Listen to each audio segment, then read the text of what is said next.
for the opportunity to provide testimony this afternoon on behalf of the Quad Council Coalition of Public Health Nursing Organizations. My name is Susan Coleman. I'm a faculty member at Georgetown University School of Nursing and Health Studies, and I'm part of the leadership team of the American Public Health Association Public Health Nursing Section, which is an organizational member.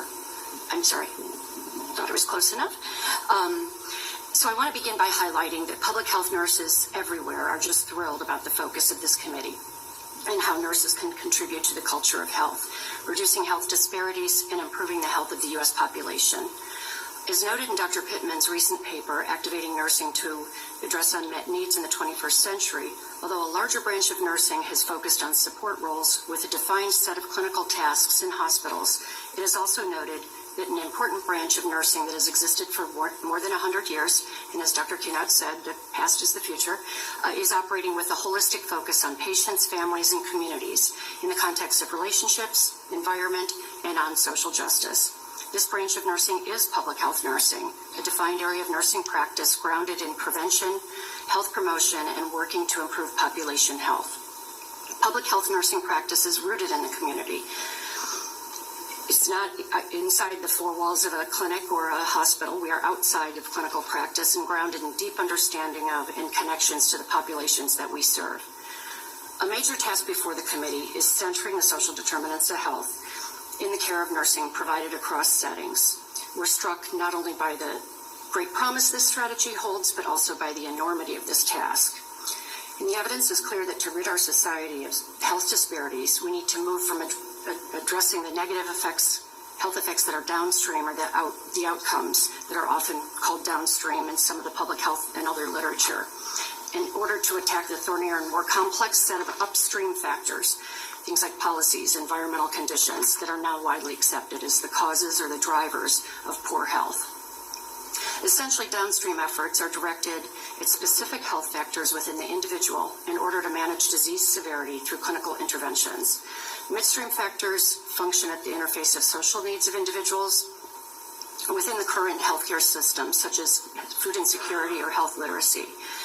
Upstream factors, however, operate at the population or community level, where the determinants of health and or illness originate, where the focus is on improving conditions in the community where people live, work, and play in order to support health.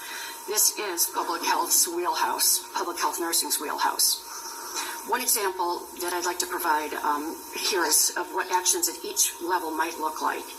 Consider the case of an eight-year-old African-American boy living in Ward 8 of Washington, D.C., which is one of the most impoverished areas of the city. He has moderate persistent asthma, and his family has suffered generations of oppression from institutional racism, consequently live in poverty, and must rely on public housing. Studies have shown that peak flow monitoring and the use of spacers with inhaled medications, avoiding allergens, and being surrounded by more green space and air quality monitoring at the local level are associated with better asthma control. Locating these interventions along the stream that I mentioned, peak flow monitoring, ensuring the child has a spacer, and teaching the parent about allergen avoidance, it really fits into the downstream realm. Incorporating programs that include home visiting to minimize mold allergens in the home, reducing provider implicit racial bias, and having hospitals play a role in local air quality monitoring are useful, prevention-oriented measures that operate within the midstream. Upstream interventions, however, would include the public health efforts of working across sectors in partnership with the local housing authority, urban planners, elected officials, to try to tackle some of the root causes of poor health in select populations. Oops, I got my yellow light there. So I'll skip over that part, but our current system mostly, I'm looking at the yellow light quick, our current healthcare system currently functions primarily at the downstream level. In recent years, most of public health nursing's practice has had to remain midstream. However, given our focus at the intersection of public health and nursing, we're uniquely poised to influence the health outcomes upstream. For example, through policy development and advocacy. Combining our clinical knowledge with a deep understanding of communities, public health nurses are well positioned to influence policy as being part of the greater profession of nursing. And as has been mentioned, we are recognized as the most trusted profession.